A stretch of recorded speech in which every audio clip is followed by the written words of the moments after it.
Sorry, it kind of started earlier than what I wanted to. So, welcome to WFSO reaction. Another video that just popped up by Bucks After Dark. We did the last video that was doing a tribute to DJ Wilson, and it was funny as hell. No, it wasn't. Well, you were laughing. I was upset at poor little DJ. Fluffy fluff. So I guess they got another one that says, "Chris, Buck fans, why don't we take a seat?" So I don't know what's it about, but normally it'll be lead to something that's funny. So I just had to share this with everybody. This is my first time watching this, and it's probably be y'all first time watching it. But don't forget to check out Buck After Dark on YouTube. So let's just see how this video goes.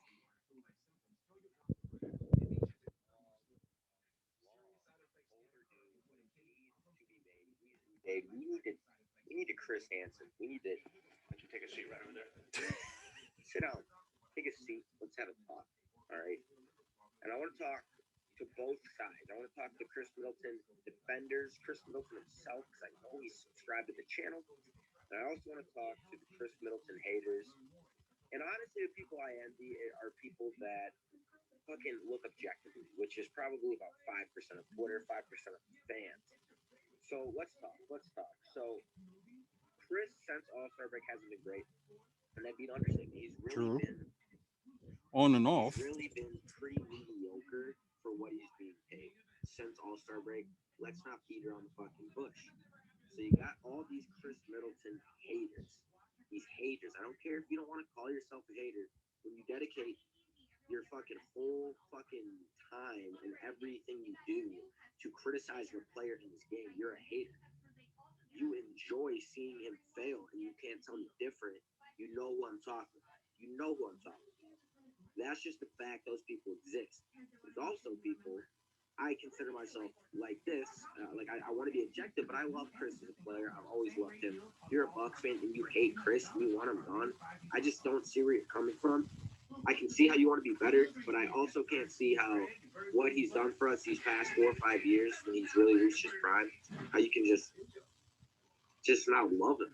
I just don't get it. But there's also people that will defend him to his death and not acknowledge the shitty parts of his game. And I feel like although the Chris haters get that shit wrong, like saying he's not a shot creator or saying that he struggles in big moments and he's not clutch. Like, you know why? Like, I really question your knowledge of the game of basketball when that's what you're getting away from Chris. What I'm getting away from Chris is his shots aren't fucking falling. That's what I get.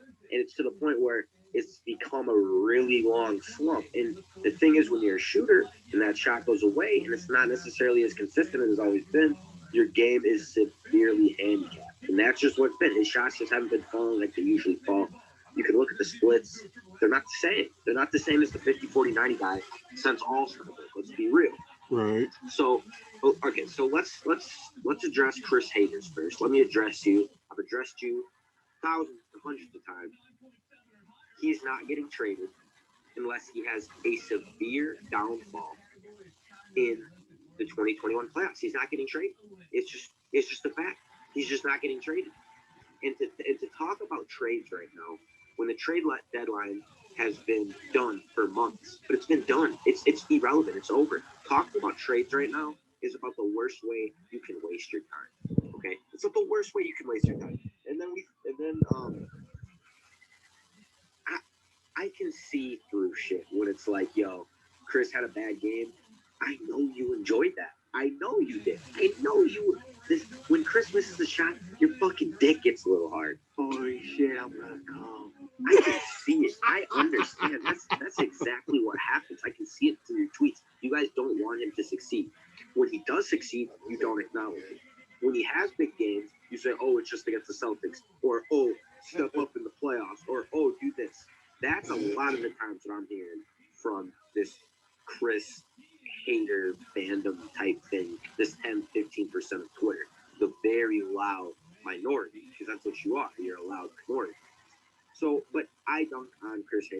it's time for me to talk to Khris if he will defend Khris. It's about time where if Khris doesn't perform in the playoffs this year, and I'm not saying that he hasn't performed in the playoffs, but I'm saying if he doesn't, if he struggles to get it done, if he can't be that two-man half the time, because that's the thing. Everybody says Drew Holiday is the two-man. If we really want this to be a big three, Khris Middleton needs to outperform Drew at least half the games. And Drew has to just keep doing it. No one's hating on Drew. So when I look at this, I need Khris to perform because the fact of the matter is we have Giannis for 5 years at least. I think he's spending his whole career, but we have him 5 years at least, and to not perform Start next in the season, playoffs, especially when we're 2 games away from the finals, and if this year if we collapse in the second round, God forbid collapse in the first round, it might be time to really look on the market for what Khris is worth. But he's going to be a free agent the year after, so for me, it's just kind of like, what are we really going to get for 1 year of Khris Middleton and like packaging with him? I don't know, but this is a serious conversation that needs to be had. It's just it's kind of the same boat as Bud. If Bud clearly does not perform in the playoffs this year, he's gone. Khris, if you don't perform, if you aren't playing great basketball for at least 75% of this playoffs, dude, I love you, Khris, bro. I literally bought a blue Khris Middleton jersey the other week. Like, I love you, Khris, and I'm not done with you, and I'll never be done with you, man. Even if you're gone, I'm gonna root for you wherever the fuck you are, bro. You're one of my favorite players of all time. But the fact of the matter is, Giannis is the key. All right. And the only way we get through that fucking door is if we got the right pieces for that fucking key to fit in that lock perfectly and open to the promised land. It means I'll rip the fucking door off, rip it off its hinges and put the hinges in the fucking its hands. Like that. And then I go through and do what I gotta do. I never expect nobody to open the door and let me just go through. To me, the promised land isn't even winning a ship this year. It's just getting there. Or giving the Nets a run for their fucking money if they're healthy. Okay? So that's I am illiterate as fuck. And I love Twitter and the support on Twitter has been crazy, but I've just needed to speak my mind. I just needed to speak my mind on this Khris Middleton hate because one game against the Grizzlies has people up in arms. And I understand that there's been more games than just the Grizzlies game where Khris hasn't performed, but I'm not overreacting with this Grizzlies game at all. And if you are, you're stupid because to overreact over an NBA regular season game, like obviously, like there's been games where it pisses me off, or we're on a long stretch of really bad basketball. Yeah, then I'm gonna get mad. But to get mad over one game when Giannis is on limited minutes, Khris had a bad shooting night. I just can't. I just can't get that upset. And I understand if you do get upset, but it's really not worth it, boys. It's really not worth it, boys. It's not fucking worth it. So if I want to conclude this video today, it would be, Khris, we need you, buddy. We want you to succeed. And I believe 95% of Bucks fans want you to succeed this year. They're lying. Like, there is that 5% that just hates you and wants you to not play well so you can be gone and so we can trade you for Bradley Beal. Like, that's a fucking possibility. It's the dumbest shit. I might make a whole separate video on why the Bradley Beal shit is the dumbest shit ever. But Khris, we need you, buddy. We want you to perform. I want to win a championship with you more than anything, man. I want you to be that guy that hits the big shot. I want you to be our Kyrie on that Cleveland team. That's what I want you to be. Fuck Kyrie. The earth is round. When I started actually doing research on my own and figuring out that there is no real picture of Earth, like there's not one picture of Earth. I haven't been back to the moon since 1961 or 1969, and you start and then it becomes like conspiracy theories. But that's my message to Khris and to fucking Khris Middleton haters. Honestly, dude, there's nothing this dude could do to satisfy you. He could drop 83 in a game, and you're not gonna say shit. You're not gonna say shit. You're gonna just say do it in the playoffs, or you're you're just gonna like. It doesn't matter what Khris is doing. So I kind of want to wrap up just my thoughts on Khris Middleton because it is a civil war on Twitter right now. This is a civil war, and I just needed to put my thoughts into this. I hope everybody, each side, I try to play devil's advocate here, is listening to this video so you can understand my point of view, where I'm coming from. I do respect everybody's point of view, and I'm not going to sit here and say Khris is playing great basketball. Here's some good basketball right now for us. But I'm also not going to sit here and tell you that I'm done. You need to wait. Everybody just needs to relax till playoff time. Okay? Can we do that? Can we do that, boys? Can we just wait till playoffs before we start overreacting? Playoffs is time to overreact. And taking out the playoffs compared to a 72-game season is a big fucking deal. So that's all I got to say on that. I hope everybody, both sides are watching this video. Have a fucking discussion down in the comments. Drop a dislike or a like. However you reacting to my take. We're at 340 subscribers. I want to be at like 400 or 500 by the end of the season. Is that so much to ask? Probably. But that would be sick. Let me know your thoughts. Have a dialogue down there in the fucking comments. Bucks and 6. I'm manifesting L's by saying that, but I will never not say it. Bucks and fucking 6. If you're new to the Bucks After Dark fucking channel, this is a different type of video. I produce all types of content. We got the podcast. We got at least one more podcast coming before playoffs. Hope you guys enjoy. Take it fucking easy. Drop the top it, let it bang. But it's like I cannot change. It is. Keep up in the. Well, I admit that, there were some points with, that I had with Khris Middleton. Like, it was like I'm saying, it seems like this season he's like got an on and off switch. Like, he's hot one night, but not the next. Like, I guess it's like me wishing that since they were like the number one seed for the past 2 years, they would at least be like number 1 or number 2 this season. But right now they're number 3. Okay, and hold on a second. What is wrong with them being number 3? Because they were so lackadaisical when it came to the playoffs, being number 1 and acting like it wasn't going to be any hard work for them, that it got them nowhere. And yet again, we went through 2 seasons where they were number 1 and we didn't get anything from them. Except for kicked out the playoffs after what, round 1? Oh, you mean round 2? Yeah.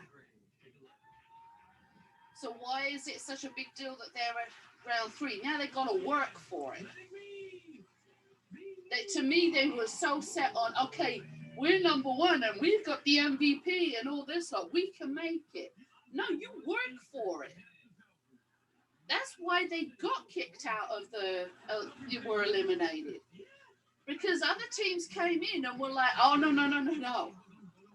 This ain't going to be no cake. Like, they know how they play. Yeah. That's basically what it was. And the coach failed to adjust. Right, but the team failed to adjust too. Just because the coach sets up certain plays, you can't follow that set play every single time. You have to adjust according to them. If the other team have worked out what the hell you're doing, you as a team on the court, if you see them, okay, they've got two men on Giannis, they've got one person on this dude, another person on this dude. Don't be waiting for Giannis to get free, which is what they were doing. They were standing around some of the time waiting for Giannis to get free because they were expecting him to save the game and save the team. They can't do that. They have to save the team themselves. They've all each got to go into each game thinking they're MVP candidate. Right. Not we play with the MVP. I'm the motherfucking MVP. You're right. You're right. And then maybe they will do something. So to me, I would love to see him in the first position of the league. I really would. But they don't deserve it. Yeah, this season, I don't think so, yeah. They are not working hard enough. Sorry. Thank you.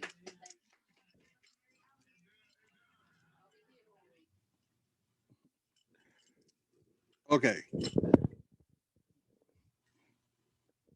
Add to what I was trying to say, like, of course, like he has his own off games, and like, and she's right that they can't always depend on Giannis. They gotta be in that mentality, thinking that I'm the best player out there, and like try to play like it.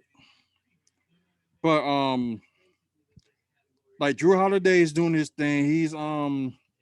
His average has been up since after the All Star break, but it seems like Drew Holiday is more to that being the second guy than Chris is right now.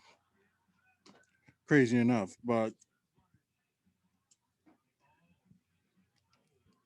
the only reason I say like I'm not saying like it's bad for them to be in the third seed, but it's just like they got these two teams like the rise of 76ers and the super team of Brooklyn Nets. So hopefully, they will if they meet those teams in the playoffs or they shockingly those teams end up getting eliminated and they get like an easy like go. But hopefully they can, because we all pray for them to like, for Philly to lose and the Nets to lose and the series and things like that. But I'm more worried about the Nets more than I am with Philly. Because even when they have like two all stars did when the Bucks played the Nets like earlier in the season, like it was a close game. But if you have like all four or five or six of them, six all stars, yeah, you're kind of in trouble. Well, we just hope like that it goes a different way, and like the coach is doing different schemes, and like players work hard. So that's what we hope we see in the playoffs. So if they still be the third seed, I'm fine with that. But at least when it comes to the playoffs, you got to play hard.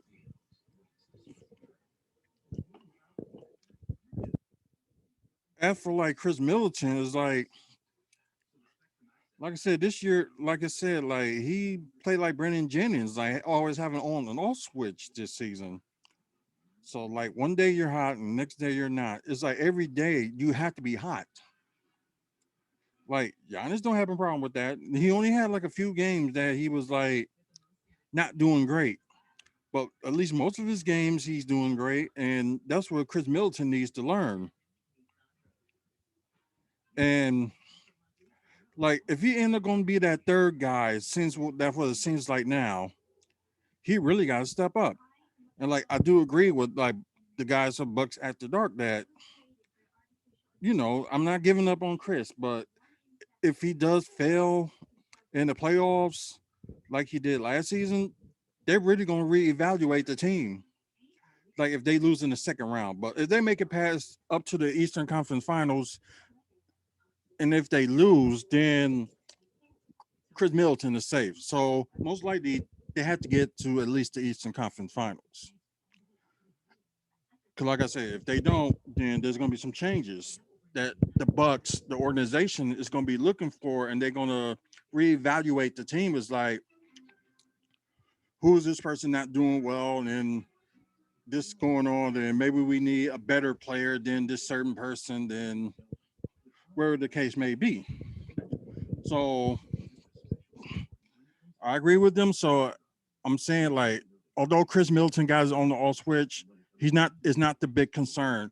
As long as Giannis do his thing, Drew Holiday do this thing, and almost everybody else like Brook Lopez, he doing this thing lately, and like everybody else from the bench, if they're doing their thing, then we'll be fine.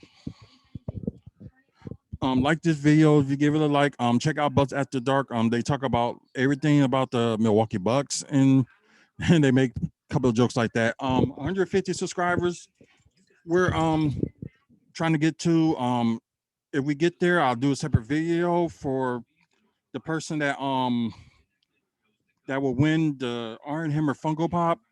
All you got to do is subscribe and comment on this video and other future video that's coming up until we get to 150 subscribers. So hopefully we can get to more soon, because there's other prizes like with 200 subscribers, Brewers mask and Brewers t-shirt. So until the next video, and thank y'all for watching, and please subscribe.